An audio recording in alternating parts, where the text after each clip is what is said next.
If Allah knows the future and knows what we will do, and life is a test, why is it considered a test since He already knows the outcome? That's a very good question. That if Allah is ilm ghaib, He has knowledge of the future. And if this life is a test, Allah knows very well whether you're going to pass the test or not. So if Allah knows you're going to pass the test or not, then what is the use of the test? Brother, the life is a test not for Allah, the life is a test for you.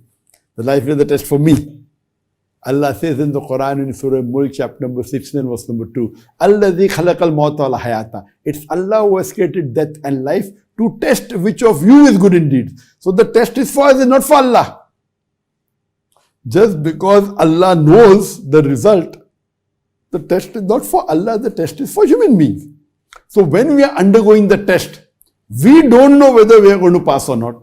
We don't know whether we are going to follow the commandments of Allah or not. So this test is for us. Imagine if a student appears for an examination and without the examination teacher says, I will fail you.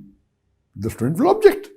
So imagine if Allah doesn't let us undergo this test in the world and Allah directly put you in heaven, you will be happy, okay, Allah put me in heaven, no problem. But if Allah puts you in hell, you will object. Why have you put me in hell? Have I done something wrong? Allah says, no, I know that if I put you in this world, you will do sin. But I have not done any sin. No, I will make ghaib. Will you agree? You will say no. In the Quran, Allah says very clearly that even the kuffar will not object to the justice of Allah on the Day of Judgment. They will only say that give us one more opportunity and Allah said will do it. That means we are undergoing this test.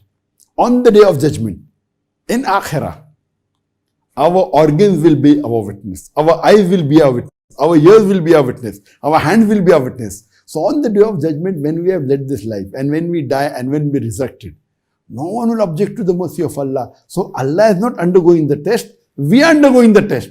Allah is in my gap. Allah says in the Quran that when a person is born, the fatir, that the destiny is wound around his neck. Allah knows. Allah is in my gap.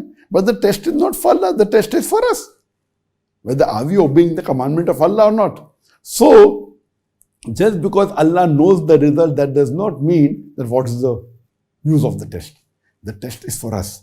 And if we pass the test, if we follow the commandments of Allah subhanahu wa ta'ala, if we follow the Quran and the Sahih Hadith, inshallah we'll go to Jannah.